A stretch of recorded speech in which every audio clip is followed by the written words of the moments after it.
the main street and walked along the approach road to the station.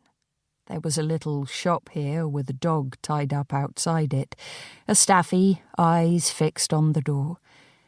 Fiona was tempted to untie the lead, to take the dog with her, teach its neglectful owner a lesson. Instead, she crouched beside the dog and petted it, whispering secrets in its ears. "There are 3 of them," she told it. The dog cocked its head, trying to understand. "What do you do when someone hurts you, wrongs you? Do you bare your teeth? Do you bark?" "I'm not going to do that, little one." She stroked its soft head. Through the shop door she could see a tall man with a double chin paying for an energy drink, the assistant putting a pack of cigarettes on the counter.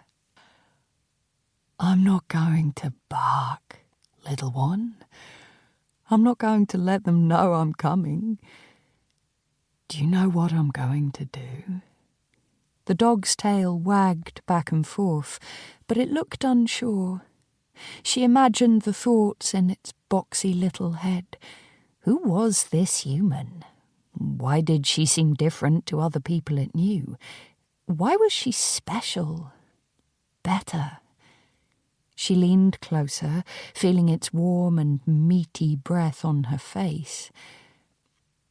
"I'm going to get really close, little doggy. So close. And then do you know what I'm going to do?" The staffy's owner was coming now, lumbering towards the door with his sugary drink and his Marlboros. He saw her and his brow furrowed, though he didn't look too annoyed because, well, she was cute. The man reached the door and came outside. Fiona just had time to whisper her last words. "I'm going to bite," she said. The dog's owner was here, but it hadn't even noticed him. It stared at her like it understood, like it wanted to join her pack, make her its leader. "I'm going to rip their throats out." Part 1.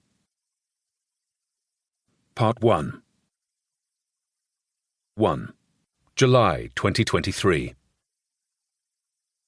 The first thing I thought when the doorbell rang was that Rose, my 12-year-old daughter, must have lost her keys, just as I'd lost track of time. We'd only given her the keys last month when we moved into this house. Keys and a phone, encouraging her to be more independent, which involved getting the bus home from her new school rather than being picked up in the car.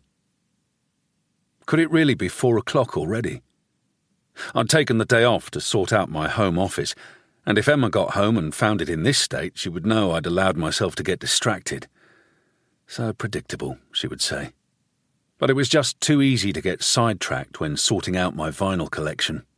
So many treasures I hadn't listened to in years.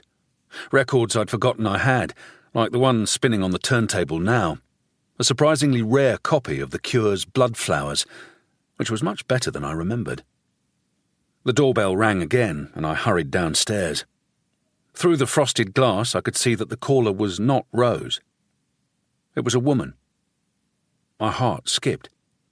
Rose should be home around now. Had something happened to her?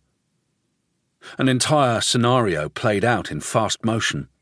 Rose running through the school gates, excited about it being the last day of term, not looking where she was going. A car taking a corner too fast. I yanked open the door, a little breathless suddenly, and found myself face to face with a woman.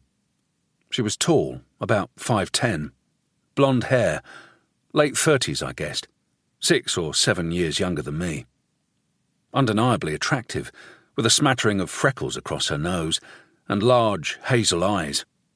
The only other thing I noticed about her was that, despite being slim, she had impressive arm muscles, like a tennis player's. Beside her stood my daughter.